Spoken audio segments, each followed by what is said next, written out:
नमस्कार, आप देख रहे हैं प्राइम न्यूज। आपके साथ मैं हूं काजोल नारायण। शुरुआत करेंगे उत्तराखंड के बुलेटिन की बड़ी जानकारी के साथ। उत्तराखंड में कोरोना का कहर लगातार जारी है। कोरोना मरीजों का आंकड़ा यहां 23,000 के पार हो गया है। इलाज के बाद 15,000 से ज्यादा मरीज डिस्चार्ज हो चुके हैं। एक्टिव केसेस की संख्या की मैं बात करूं तो ये संख्या अभी 7,000 से ज्यादा है।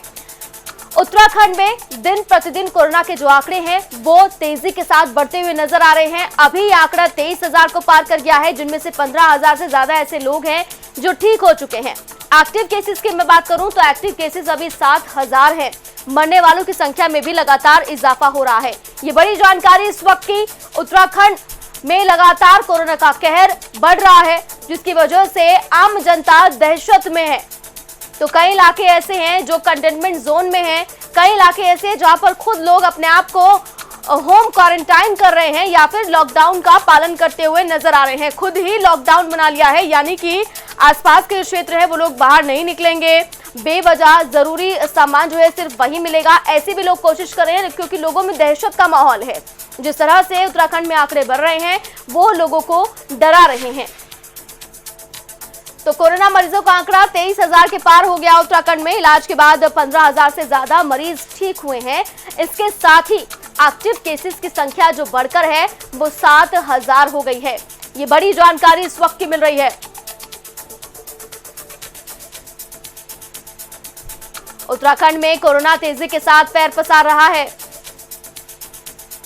और ज्यादा अपडेट के साथ मेरे सहयोगी पवन दीक्षित मेरे साथ फोन लाइन पर जुड़ गए हैं। पवन, उत्तराखंड में लगातार कोरोना चरम पर है, प्रशासन की कैसी तैयारी आने वाले दिनों के? बिल्कुल, आपको बता दें कि लगातार कोरोना के केस बढ़ रहे हैं, चाहे वो सचिवालय हो या फिर मुख्यमंत्री आवास हो या फिर स्वास्थ्य विभाग हो, कोई भी छूटा नहीं है। जिला प्रशासन भी इस चपेट में है, लेकिन वहीं लगातार केस बढ़ रहे हैं। कल का आंकड़े की बात करें, कल तक की रिपोर्ट जो शासन के द्वारा अभी तक जो मीडिया के सामने दिया गया आंकड़ा दिया गया है, उसमें 23,000 से पार आंकड़ा पहुंच चुका है। तो अभी तक 15,000 के आसपास जो मरीज हैं, कोरोना से संक्रमित जो लोग हैं, वो ठीक होकर के अपने घर पहुंच गए हैं। लेकिन वहीं 7,000 से ऊपर अभी भी प्रदेश में अलग अलग स्थानों पे अलग अलग अस्पतालों में अभी भी कोरोना से जंग लड़ रहे हैं।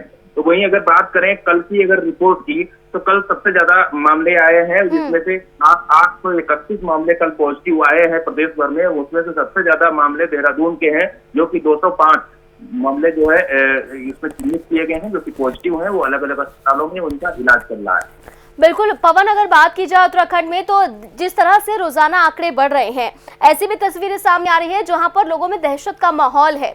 कुछ लोग ऐसे हैं जो जागरूक तो हैं, लेकिन कई जगह ऐसी हैं जो लोग जागरूक होने के बावजूद भी जानबूझकर सड़कों पर उतर कर आ रहे हैं, सड़कों पर निकल रहे हैं, मास्क नहीं लगा रहे हैं। ऐसा क्यों हो रहा है? बिल्कुल, आपको बता दें, क्योंकि ये लॉकडाउन की प्रक्रिया जब से शुरू हुई है, लगभग 5.5 माह का समय हो चुका है। और ऐसे में एहतियात के तौर पर निकलना सभी के लिए थोड़ा सा मुश्किल जरूर हो रहा है, क्योंकि रोजी रोटी भी चलानी है और बच्चों को भी पालना है। लोगों को, आम लोगों के सामने भी समस्या है, वहीं सरकार और प्रशासन के पास भी चुनौती है इस कोरोना महामारी से लड़ने को लेकर के। हालांकि सरकार के द्वारा लगातार निर्देशित किया गया है, सैनिटाइजर का प्रयोग करना हो या फिर मास्क ही इसका बचाव हो, और सोशल डिस्टेंसिंग बनाए रखी जाए, उसको लेकर के प्रशासन के द्वारा कई बार दिशा निर्देश भी दिए गए हैं। और उसमें मास्क न लगाए जाने पर लोगों से जुर्माना भी वसूल किया जा रहा है, ताकि लोग और कोरोना महामारी से लड़ सके। वहीं अगर बात करें प्रशासन के द्वारा व्यवस्थाओं की, तो जो भी कोविड केयर सेंटर है और जो कोविड डेडिकेटेड हॉस्पिटल है, उन सब में बेड की क्षमता बढ़ाई गई है। और ये कोरोना की महामारी को बढ़ते देखते जो उसका ग्राफ बढ़ रहा है लगातार, उसको देखते हुए जो निजी अस्पताल है उनसे भी बेड आरक्षित कराने के लिए सरकार द्वारा मुहिम चलाई जा रही है। और उन सभी को कोरोना पॉजिटिव मरीजों को ट्रीट करने के लिए भी निर्देशित किया गया है। बिल्कुल पवन, अगर बात की जाए इलाज की, तो टेस्टिंग प्रक्रिया कितनी तेजी के साथ, कितनी बेहतरी से आगे बढ़ रही है?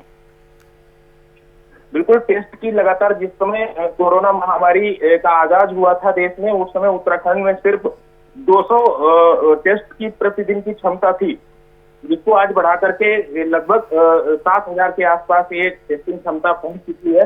लेकिन यही वजह है कि कोरोना भी जो कोरोना पेशेंट जो पॉजिटिव आ रहे हैं, वो भी टेस्टिंग की बदौलत ही आ रहे हैं, क्योंकि ज्यादा टेस्ट हो रहे हैं तो ज्यादा संक्रमित पॉजिटिव मरीज भी चिन्हित हो रहे हैं। जिसको देखते हुए पवन, उत्तराखंड में 15,000 से ज्यादा लोग ठीक हो चुके हैं, अपने घर जा चुके हैं, लेकिन 7,000 ऐसे हैं जो एक्टिव केसेस हैं जिनका इलाज अभी भी चल रहा है। रिकवरी रेट की मैं बात करूं तो क्या बेहतरी हो रही है, बढ़ोतरी हो रही है रिकवरी रेट में, या नीचे आ रहा है रिकवरी रेट? अगर स्वास्थ्य विभाग के आंकड़ों की बात करें तो 65% से एवं रिकवरी रेट है उत्तराखंड में, लेकिन ये रेट कम है क्योंकि ये लगातार घटता चला जा रहा है और इसमें लोग ज्यादा संक्रमित होते चले जा रहे हैं। रिकवरी रेट भले ही इतना हो, लेकिन संक्रमण की जो वायरस के संक्रमण का फैलाव है वो काफी हद तक बढ़ता चला जा रहा है। बिल्कुल पवन, बहुत शुक्रिया तमाम जानकारी पहुंचाने के लिए। और मेरे सहयोगी पुष्कर भी मेरे साथ चमोली से फोन लाइन पर जुड़ गए हैं। पुष्कर, चमोली की मैं बात करूं तो चमोली में लगातार कोरोना संक्रमण बहुत तेजी के साथ फैल रहा है, वहां के लोगों में डर है, कैसी अपडेट है? पुष्कर, मेरी आवाज मिल रही है आपको? पुष्कर, चमोली में कोरोना का क्या अपडेट है, किस तरह की स्थिति है कोरोना की? बिल्कुल, देखिए मैं काजोल मैं आपको बता दूं कि जिस तरह से लगातार जो है पूरे उत्तराखंड में जिस तरह से जो कोरोना का कहर है, ठीक उसी के साथ जो जनपद चमोली की मैं बात करूंगा। जनपद चमोली में भी लगातार जो है यहाँ पे 365 के ऊपर यहाँ पे केसेज जो है इस समय जो है एक्टिव हैं। तो कहीं ना कहीं जो कोरोना का कहर इसलिए भी यहाँ पे ज्यादा चमोली में है कि यहाँ की जो टेस्टिंग हो रही है, जो टेस्टिंग को डोर टू डोर यहाँ पे जो है जिला अधिकारी हो चाहे स्वास्थ्य विभाग हो, इन्होंने जो डोर टू डोर जो कंपेनिंग यहाँ पे की है, तो इसको लेकर यहाँ पे जनपद चमोली में जो टेस्टिंग है, टेस्टिंग के साथ साथ जो है यहाँ पे जो रिजल्ट जो सामने आ रहा है, तो कोरोना का जो केस यहाँ पे लगातार बढ़ रहा है। और एक दूसरी बात मैं आपको और बता दूं कि जिस तरह से जो आर्मी जो है हमारी नीचे से, चाहे दिल्ली हो चाहे महाराष्ट्र हो, चाहे इन जगह से जो आर्मी भी जो जनपद चमोली में रहती है, सीमांत जनपद है, बॉर्डर है, तो आर्मी के जवानों में भी यहाँ पे जो कोरोना का केसेस जो है लगातार बढ़ रहा है। और आज भी एक बहुत बड़ा विस्फोट जो है जनपद चमोली में कोरोना का हुआ है। तो कहीं ना कहीं जिस तरह से टेस्टिंग यहाँ पे जो ज्यादा हो रही है, तो केस जो है बिल्कुल पुष्कर, प्रशासन की तरफ से तो सहूलियत बढ़ने के लिए बरतने के लिए लगातार लोगों से कहा जा रहा है, लेकिन लोग किस तरह से सहूलियत बरत रहे हैं? बिल्कुल, देखिए मैं आपको बता दूं कि 12 बजे तक जो है दुकानों में जो भीड़ भाड़ को देखने को मिली, लेकिन 12 बजे के बाद जो है जिस तरह से पुलिस प्रशासन जो है जागरूक कर रही है कि आप मास्क पहनिए, घर से तभी निकलिए जब आपको कोई जरूरी काम है, तो इसको लेकर जो है यानी पुष्कर कहा जा सकता है कि लोग जागरूक है और जागरूकता के साथ बाहर निकल रहे हैं, लेकिन उसके बाद भी संक्रमण बढ़ रहा है क्योंकि कुछ जगह ऐसी है जहां पर लापरवाही देखने के लिए मिल रही है। फिलहाल बहुत शुक्रिया तमाम जानकारी पहुंचाने के लिए पुष्कर।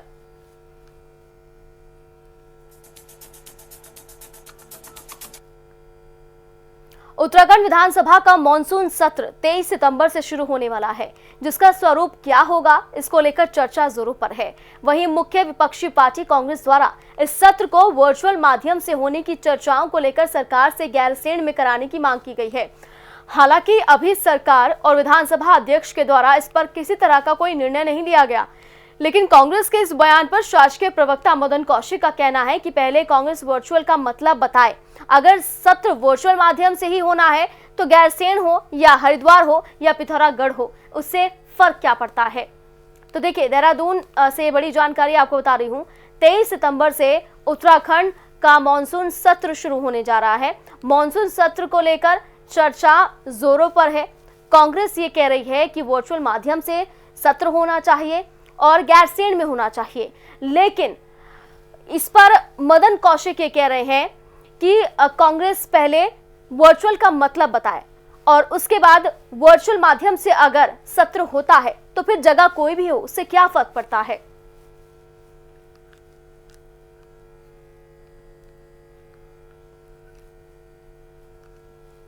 तो मॉनसून सत्र को लेकर चर्चाएं जोरों पर है। 23 सितंबर से उत्तराखंड विधानसभा का मॉनसून सत्र शुरू होने जा रहा है।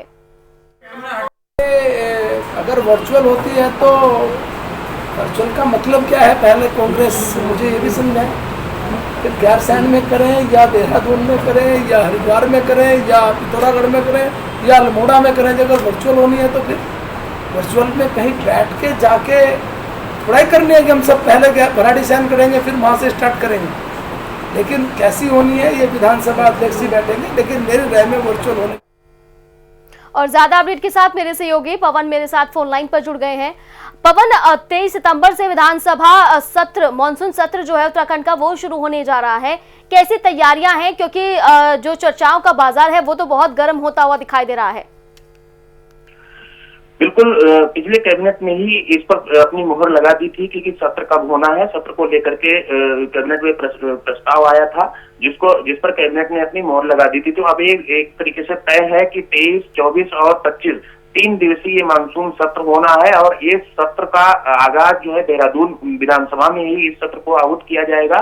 लेकिन वही सत्र कैसा होगा, उसका स्वरूप कैसा होगा, इसको लेकर के अभी भी चर्चाएं चल रही हैं। वही विपक्ष के द्वारा ये भी कहा जा रहा है कि जो मानसून सत्र है उसको वर्चुअल कराया जाना ज्यादा संभव लग रहा है, दिखाई दे रहा है। जिस तरीके से कोरोना महामारी अपने पैर पसार रही है उसको लेकर के कांग्रेस ने ये भी कहा है कि अगर वर्चुअल ही करनी है तो गैरसैंण में की जाए। बिल्कुल पवन, एक सवाल ये है कि जो कांग्रेस ये कह रही है कि गैरसैंण में होनी चाहिए ये वर्चुअल माध्यम से विधानसभा सत्र जो है वो, या फिर हरिद्वार में हो, देहरादून में हो, बीजेपी कह रही है कि उससे क्या फर्क पड़ता है। और सही बात है, वर्चुअल माध्यम से अगर विधानसभा सत्र हो रहा है तो कहीं से भी हो, क्या इससे फर्क पड़ना चाहिए? जगह को लेकर इतनी राजनीति क्यों हो रही है?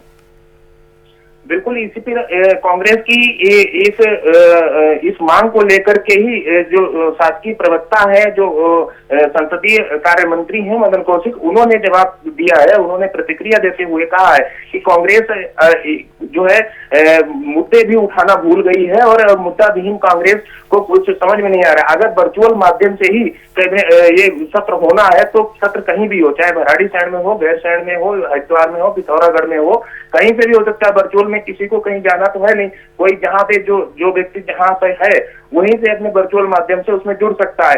लेकिन इसके साथ ही साथ जो अटकलें चल रही हैं वर्चुअल सत्र को लेकर के, उस पर भी उन्होंने अपनी प्रतिक्रिया देते हुए कहा है कि ज्यादा संभावनाएं वर्चुअल की नहीं है। सत्र होगा और सत्र विधिवत होगा, सत्र की स्वरूप क्या होगा इसको लेकर के विधानसभा अध्यक्ष ही तय करेंगे। बिल्कुल पवन, शुक्रिया तमाम जानकारी पहुंचाने के लिए। तो देहरादून से ये बड़ी जानकारी आपको बता रही हूँ। 23 सितंबर से मानसून सत्र उत्तराखंड का शुरू होने वाला है, जिसको लेकर चर्चाएं चारों तरफ हो रही हैं।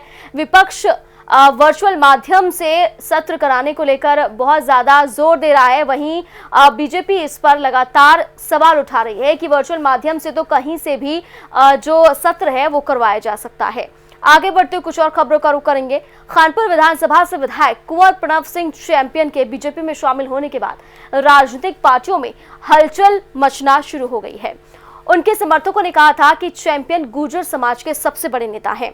आपको बता दें कि हमेशा से विवादों में रहने वाले खानपुर विधायक कुंवर प्रणव सिंह चैंपियन 4 बार से लगातार विधायक हैं और उनकी पत्नी भी 3 बार से जिला पंचायत सदस्य हैं, इसलिए राजनीति में उनका अपना वर्चस्व है। वहीं उनके बीजेपी से निष्कासन होने से हरिद्वार जिले की राजनीतिक पार्टियों ने राहत की सांस ली थी, लेकिन अब फिर से हलचल शुरू हो गई है क्योंकि गुर्जर समाज उन्हें अपना सबसे बड़ा नेता मान रहा है। वहीं कांग्रेस नेता राजेंद्र चौधरी का कहना है कि यदि विधायक चैंपियन गुर्जर के नेता होते तो विधानसभा, जिला पंचायत, क्षेत्र पंचायत में अपने उम्मीदवारों को जितवाते, लेकिन चैंपियन सिर्फ खानपुर विधानसभा के ही नेता हैं। उन्होंने कहा कि जाति राजनीति नहीं करनी चाहिए, सभी सर्व समाज को साथ लेकर चलना चाहिए।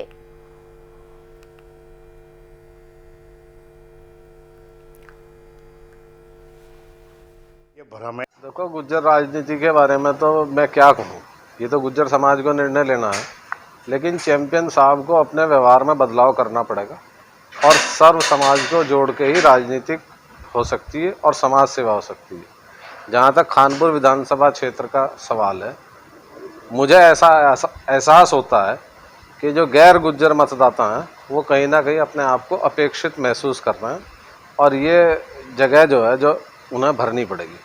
दूसरी चीज़ ये है कि बजाय जातिगत राजनीति पर ध्यान देने के, मैं कुंवर प्रणव सिंह चैंपियन से अनुरोध करूंगा कि जिन 1.5 लाख मतदाताओं ने उन्हें विधानसभा में भेजा है, उनके विकास के लिए कुछ काम करें। वो ये जातीय राजनीति अब हिंदुस्तान में बहुत ज़्यादा सफल होने वाली नहीं है। पहली बात तो आज़ादी के बाद उत्तर प्रदेश में कोई राजा नहीं है, अब सब प्रजा है और ये भ्रम है, एक भ्रम को पाल रहे हैं, वे अपने मन में भी लोगों को दर्शा रहे हैं। दूसरी बात, बहुत ईमानदारी से बात कर रहा हूँ कि भारतीय जनता पार्टी ने 6 साल के लिए उसके कार्यक्रमों के, उसके कलापों के आधार पर निष्कासित किया था और दुर्भाग्य है 13 दिन में उन्हें फिर प्यार जाग गया और आने के बाद जो उनका बर्ताव है, आचरण है, उससे भारतीय जनता पार्टी को 2022 में अच्छी तरह एहसास होगा। दूसरी बात, प्रणव के संबंध में मैं कहना चाहूँगा पर के जो राजा है गुज्जर के सेना के आप बता रहे हैं, पहली बात तो सेना का नहीं पता कहाँ की है वह जो जिसका वर्णन वो कर रहे हैं। दूसरी बात अभी तो वो कभी का मैं ठाकुर हूँ, कभी की और जाति के बताऊँ, पहले तो यही बताया था कि गुज्जर। और ज्यादा अपडेट के साथ मेरे सहयोगी अरशद मेरे साथ फोन लाइन पर जुड़ गए हैं। अरशद, लगातार जो उत्तर प्रदेश में उत्तराखंड में राजनीति है वो होती हुई नजर आ रही है। देखिए, लगातार हम देख रहे हैं कि कुंवर प्रणव चैंपियन को लेकर बाजार गर्म है चर्चाओं का, विपक्ष हमलावर है, लेकिन यहां पर एक और बात हो रही है कि गुर्जर समाज जो है वो अब इस राजनीति में उतर आया है। बिल्कुल, आपको साफ तौर पर बता दूं कि जिस तरह से चैंपियन वापस बीजेपी में गए हैं उसके बाद सुगबुगाहट काफी है। एक ही नहीं, कई पार्टियों में ऐसा देखा जा रहा है जहां एक और कुंवर प्रणव सिंह चैंपियन ने अपने समर्थकों से प्रेस कॉन्फ्रेंस कर कहलवाया है कि तमाम गुर्जरों के वो जो हैं राजा हैं और उन्हीं के वो प्रजा है। तो कहीं ना कहीं इस पर और गुर्जर समाज के जो नेता हैं उन्होंने कहीं ना कहीं एक्शन उठाया है। उनका कहना है कि ऐसा बिल्कुल गलत है क्योंकि हम भी गुर्जर हैं और एक ही समुदाय को लेकर कभी राजनीति नहीं होनी चाहिए। और वाकई में ये कहीं ना कहीं सत्य है कि 1,40,000 लोगों ने उनको वोट दिया है और उनके क्षेत्र में इतनी जनता जो तरह तरह के लोग हैं, हर समुदाय के लोग हैं, तो कहीं ना कहीं उनके मान सम्मान को ठेस पहुंचाने वाला ये मामला भी सामने उभर कर आ रहा है और इसको राजनीतिक पार्टियां भुनाने में भी लगी हुई कि कहीं ना कहीं जो एक समुदाय को लेकर प्रणव सिंह चैंपियन चल रहे हैं वो उनका गलत कहना है। बिल्कुल अच्छा, शुक्रिया तमाम जानकारी पहुंचाने के लिए।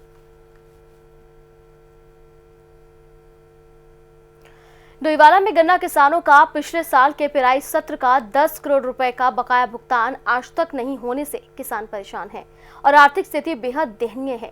तो वहीं किसानों की शासन प्रशासन स्तर पर हो रही अनदेखी से भी किसान अपने आप को ठगा सा महसूस कर रहा है। डोईवाला की तस्वीरें हैं। किसानों का प्रदर्शन लगातार चल रहा है। भीख मांगकर किसानों ने प्रदर्शन किया है।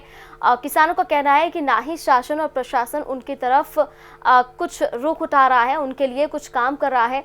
इनका ये कहना है कि पिछले साल का भी बकाया अभी बाकी है गन्ना किसानों का, लेकिन इस पर कोई भी ध्यान नहीं दे रहा है। उनकी आर्थिक स्थिति बहुत ही बदतर होती जा रही है और उनका घर चलना भी मुश्किल हो गया है, जिसको लेकर वो लगातार प्रदर्शन कर रहे हैं।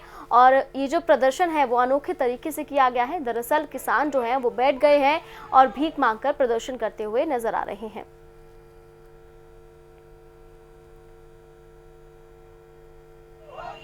रुड़की के लक्सर क्षेत्र के औसपुर गांव में एक प्राइमरी टीचर की देर शाम गोली मारकर हत्या कर दी गई।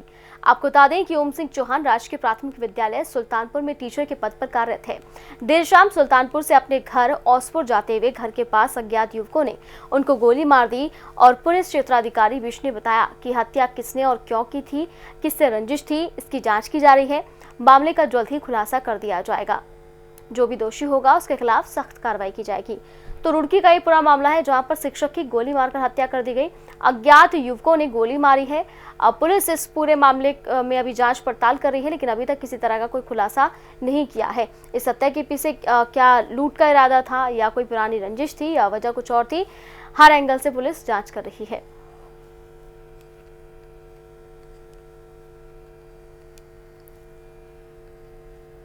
वहाँ का एक प्राइमरी स्कूल का एक टीचर है, उसका नाम है ओम सिंह चौहान। तो ये सुल्तानपुर में जहाँ पढ़ाता है वहाँ से लेट नाइट करीब 8 साढ़े 8 बजे अपने घर के लिए चला था। तो घर के पास ही अज्ञात लोगों ने इसको गोली मार दी और इसके सीने पे गोली लगी है और जिससे इसकी मौके पे डेथ हो गई थी। अभी उसकी कोई जानकारी मिल नहीं पाई कि क्या रंजिश थी, किससे रंजिश थी, और अभी वो तलाश कर रहे हैं और पुलिस ने सूचना दी, उसके बाद कार्रवाई इसमें। टिहरी में जिलाधिकारी ने तोता घाटी का निरीक्षण किया। पिछले 2 महीने से निर्माण कार्यों एवं बरसात के चलते क्षतिग्रस्त सड़क को यातायात के लिए सुचारू करने को लेकर जिलाधिकारी ने प्रोजेक्ट मैनेजर को अल्टीमेटम दिया था। तोता घाटी में लगातार स्लाइडिंग के चलते जिलाधिकारी ने तत्काल चट्टानों का भूवैज्ञानिक सर्वेक्षण कराने के भी निर्देश संबंधित अधिकारियों को दिए, ताकि तोता घाटी पहाड़ कटान के कार्य के दौरान सुरक्षित तरीके से संपन्न किया जा सके। उन्होंने स्पष्ट किया कि तोता घाटी स्पॉट पर मोटर मार्ग सुचारू नहीं होने तक स्पॉट के दोनों तरफ रात दिन एक एम्बुलेंस 2 वाहन चालकों सहित तैनाती की तत्काल व्यवस्था के निर्देश संबंधित अधिकारियों को दिए हैं। तो टिहरी का ही पूरा मामला, जहां पर जिलाधिकारी ने तोता घाटी का निरीक्षण किया। क्षतिग्रस्त सड़कों को सुचारू करने के भी कड़े निर्देश दिए गए हैं। दरअसल स्लाइडिंग के चलते सड़कें काफी क्षतिग्रस्त हो गई हैं, जहां से निकल पाना, आवागमन होना बेहद मुश्किल हो रहा है, जिसको लेकर जिलाधिकारी ने पूरे सड़कों का निरीक्षण किया है और अधिकारियों को जरूरी दिशा निर्देश भी दिए हैं।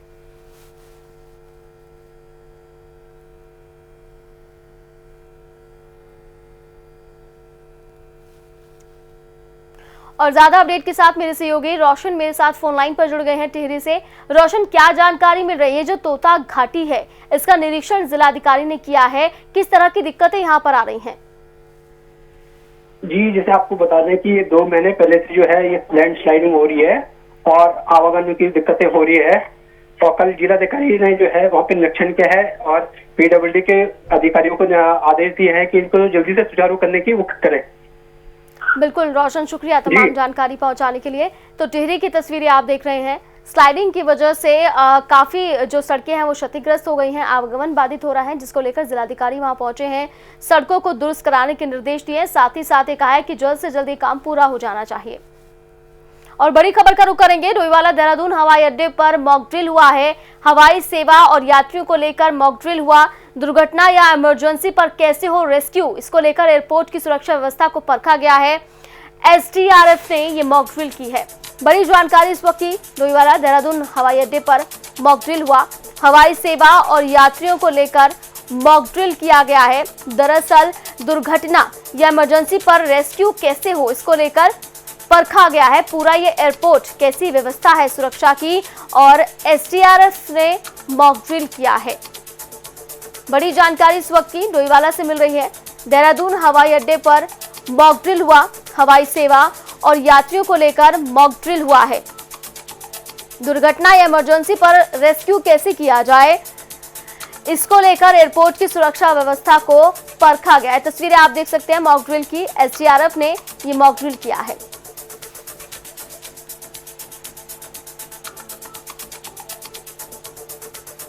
तो देर शाम ये मॉक ड्रिल हुआ, जिसकी तस्वीरें आप देख रहे हैं। हवाई सेवा और यात्रियों को लेकर ये मॉक ड्रिल हुआ है। दुर्घटना या फिर इमरजेंसी में रेस्क्यू कैसे किया जाए, उसको लेकर ये मॉक ड्रिल हुआ। गोपेश्वर पिछले कई वर्षों से दशौली के आधे दर्जन गांव विद्युत आपूर्ति की समस्या से परेशान हैं, जिसको लेकर क्षेत्र के जनप्रतिनिधि, अधिशासी अभियंता विद्युत विभाग से मुलाकात करने पहुंचे। इस दौरान उन्होंने बताया कि दसौली ब्लॉक के कई गांव में विद्युत आपूर्ति सही नहीं होने पर उन्हें काफी परेशानियों का सामना करना पड़ रहा है। ऐसे में नाराज ग्रामीणों ने अधिशासी अभियंता के सामने अपनी समस्याएं रखते हुए कहा है कि क्षेत्र का दुर्भाग्य है कि दिन में पूरे क्षेत्र में विद्युत आपूर्ति सुचारू रहती है, लेकिन अंधेरा होते ही पूरे क्षेत्र की विद्युत ठप हो जाती है। ऐसे में पूरा क्षेत्र हमेशा अंधकार में रहने को मजबूर हो जाता है।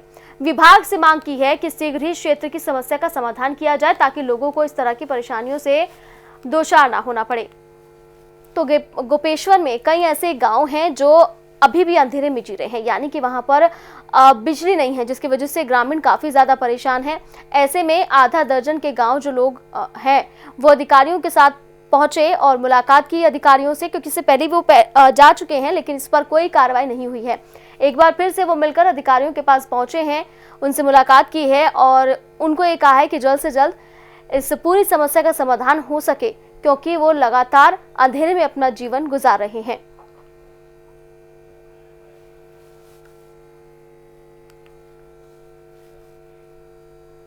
और गोपेश्वर से बड़ी जानकारी मिल रही है। बद्रीनाथ राष्ट्रीय राजमार्ग बंद हो गया है। बेहरी गांव के समीप हुआ बंद। भारी मलबा आने से ये राजमार्ग बंद हुआ है। सड़क के दोनों ओर गाड़ियों की लंबी लंबी लाइनें लग गई हैं। बद्रीनाथ हाईवे पर कटिंग का काम चल रहा है। ये बड़ी जानकारी इस वक्त की। भारी मलबा आने से राजमार्ग बंद हो गया है। दोनों ओर लगी गाड़ियों की लंबी लाइनें, ये तस्वीरें आप देख सकते हैं। बद्रीनाथ हाईवे पर कटिंग का काम चल रहा है, जिसकी वजह से सड़कें क्षतिग्रस्त हो गई हैं। बद्रीनाथ राष्ट्रीय राजमार्ग पूरी तरह से बंद हो गया है। बहरी गांव के समीप ये पूरा राजमार्ग बंद हो गया। भारी मलबा आने से राजमार्ग बंद हुआ है। कटिंग का काम चल रहा है, जिसकी वजह से मलबा नीचे आ जाता है। तस्वीरों में आप देख सकते हैं भारी मात्रा में मलबा नीचे आया और ये रास्ता पूरी तरह से बंद हो गया।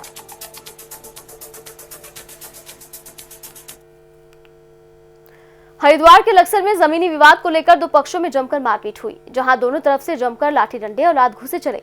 इस मारपीट में दोनों पक्ष की तरफ से कई लोग घायल हुए हैं, जिसमें कई महिलाएं भी शामिल हैं। मारपीट का वीडियो कैमरे में कैद हो गया है। हरिद्वार की तस्वीरें, जहां जमीनी विवाद में खूनी संघर्ष देखने को मिला। दो पक्षों में जमकर लाठी डंडे चले हैं। मारपीट में कई महिलाएं भी घायल हुई हैं।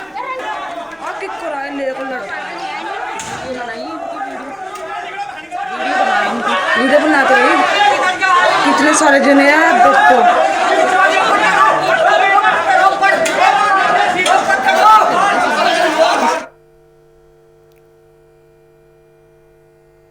रुद्रपुर के गावा चौक पर एक सिरफिरे युवक की खुद को घायल करने की हरकत सामने आई है, जहां युवक ने पत्थर के जरिए पेचकस को अपने गले में घुसाने की कोशिश की। वहीं चौराहे पर मौजूदा होमगार्ड के रोकने के बावजूद वो नहीं माना और पेचकस से गले पर वार करता रहा। वहीं मौके पर पहुंची पुलिस ने उसे पकड़कर अस्पताल भेज दिया, जहां उसका इलाज चल रहा है। तो रुद्रपुर की घटना है, जहां पर सिरफिरे युवक ने खुद को मारने की कोशिश की है। पेचकस और पत्थर से गले पर वो लगातार वार करता रहा। जो होमगार्ड वहां मौजूद था उसने काफी रोकने की कोशिश की, लेकिन वो नहीं माना, जिसके बाद पुलिस मौके पर पहुंची और युवक को अस्पताल में भर्ती कराया, जहां उसका इलाज चल रहा है।